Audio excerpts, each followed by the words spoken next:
Hello, good afternoon everyone. आज के lecture में हम क्या देखेंगे? आज के लेक्चर में हमारा सिख धर्म है जो कंप्लीट हो जाएगा। सिख धर्म कंप्लीट कर लेंगे, है ना। सिख धर्म कंप्लीट कर लेंगे, जिसमें लास्ट लेक्चर में हमने क्या पढ़ा था? लास्ट लेक्चर में हमने ये देखा था, एक बार हम देख लेते हैं। प्रांतीय प्रशासन देख लिया था हमने। प्रांतीय प्रशासन के बाद हमने भू राजस्व व्यवस्था देख ली थी। भू राजस्व व्यवस्था देख ली थी। उसके बाद हमने सैन्य व्यवस्था देखी थी, सैन्य संगठन या सैन्य व्यवस्था। इसके बाद हमने क्या देख लिया था? सैन्य संगठन के बाद प्रथम आर्य सिख युद्ध देख लिया था।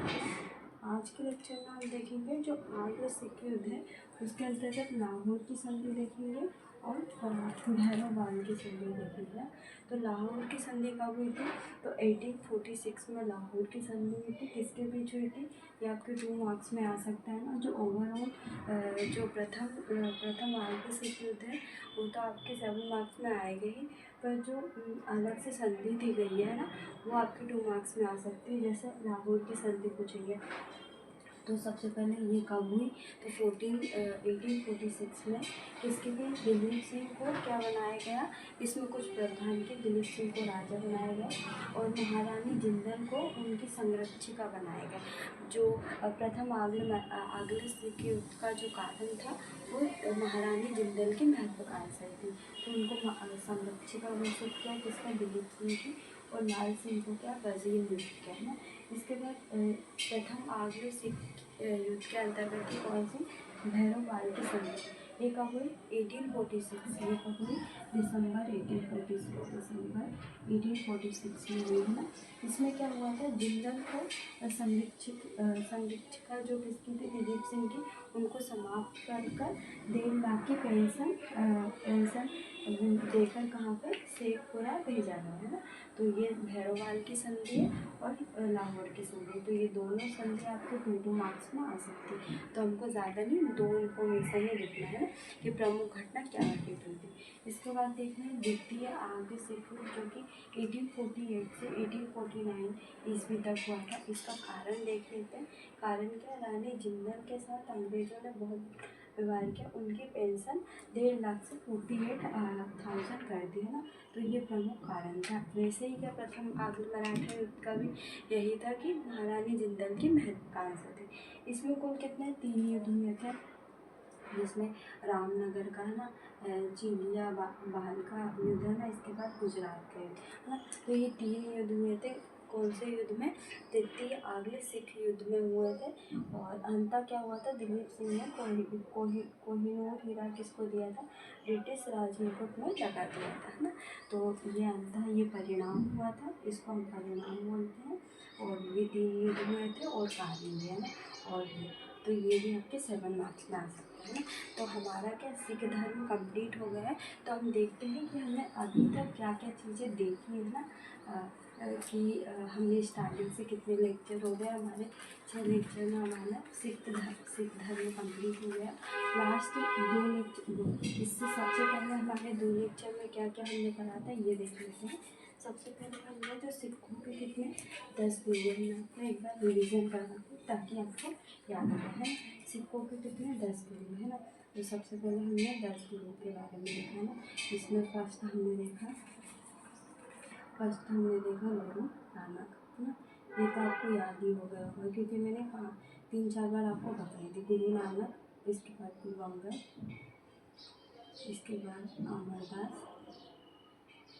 इसके बाद 4th नंबर पे रामदास। इनके द्वारा क्या क्या कार्य करवाए आप प्रीवियस लेक्चर में जाके देख सकते हैं। रामदास के बाद अर्जुन देव, इसके बाद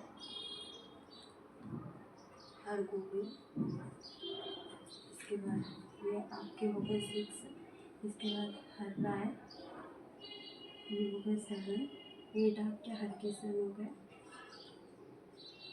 और 9 आपके हो गए तेज बहादुर, जिनको औरंगजेब के द्वारा फांसी दी गई थी। और 10वें गुरु गोविंद सिंह, गुरु गोविंद सिंह है। तो ये सिक्कों के 10 के गुण हमने पढ़ लिए थे। इसमें क्या क्या 2 मार्क्स में आएगा, क्या क्या 7 मार्क्स और क्या क्या 11 मार्क्स में आ सकते हैं, ये हमने सारे संभावित क्वेश्चन देख लिए थे। इसके बाद हमने बंदा बहादुर देखे थे। बंदा बहादुर के बारे में पढ़ा था, जिनका 2 मार्क्स में क्या चीज़ें आ सकती है वो देखा था हमने।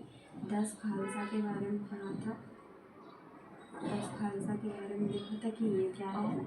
इसके बाद हमने रणजीत सिंह के बारे में देखा था ना। रणजीत सिंह के बारे में अमृतसर की संधि और त्रिभुज संधि है ना, इनके समय जो प्रशासन था वो हमने देखा था, जिसमें मुख्यमंत्री हो गए, रक्षा मंत्री, विदेश और अर्थ। इसके बाद हमने प्रांतीय प्रशासन देखा था। इसमें प्रांतीय प्रशासन में हमने सबसे पहले सूबों में है ना 4 सूबा थे इनके समय, जिसमें पेशावर था, मुल्तान था है ना, मुल्तान था और कश्मीर था ना, ये हमने देखे थे। उसके बाद परगाने थे, इनके प्रमुख क्या थे ये हमने देख लिए थे। इसके बाद भू राजस्व व्यवस्था देखी थी ना इनकी, ये भू राजस्व का 33 से 40% वसूल किया करते थे। इसके बाद हमने सैन्य संगठन में देखा था कि फौज है खास और फौज है एक वाले थे ना, ये हमने देखा था। फौज खास के 3, एक तो घुड़सवार, पैदल और तोपखाने, ये तीन भागों में पड़ा था। फिर हमने प्रथम आर्य मराठा युद्ध देखा था, जो कि 1845 से 1846 में हुआ था, जिसमें हमने मुख्य रूप से लाहौर की संधि और भैरोवाल की संधि, और जिसमें 4 युद्ध हुए थे वो हमने देखा था। निर्णायक युद्ध सबलाओं का युद्ध, ये हमने देखा था। कारण क्या था, महारानी जिंदल की महत्वाकांक्षा। और दूसरा युद्ध आज हमने देखा कि जो द्वितीय आंग्ल सिख युद्ध है वो कब हुआ था, तो 1848 से लेकर 1849, जिसमें हमने क्या क्या देखा कि रामनगर का युद्ध हुआ है ना। उसके बाद चिलियाबाग का युद्ध हुआ और गुजरात का युद्ध हुआ। अंततः क्या हुआ, दिलीप सिंह ने कोहिनूर हीरा जो है ब्रिटिश मुकुट पर ब्रिटिश साम्राज्य को दे दिया है ना। तो हमने ये चीज़ें देख ली थी है ना। तो आज के लेक्चर में हमारा सिख धर्म अच्छे से कंप्लीट हो गया है, रिवीजन भी हमने इसका कर लिया। नेक्स्ट लेक्चर में हम क्या देखेंगे, जो यूरोपियन कंपनियों का क्या भारत में आगमन है, कंपनियों का क्या भारत में आगमन देखेंगे, जिसमें सबसे पहले कौन आए थे, पुर्तगाल, डच, अंग्रेज, इसके बाद डेनिश, इसके बाद फ्रांसीसी। ये सबसे पहले आए थे पुर्तगाल और सबसे अंत में ये, और अंग्रेज और फ्रांसीसी के बीच जो युद्ध हुए थे वो हमको देखना है। तो नेक्स्ट लेक्चर में हम यूरोपियन कंपनियों का भारत में आगमन इसके बारे में पढ़ेंगे।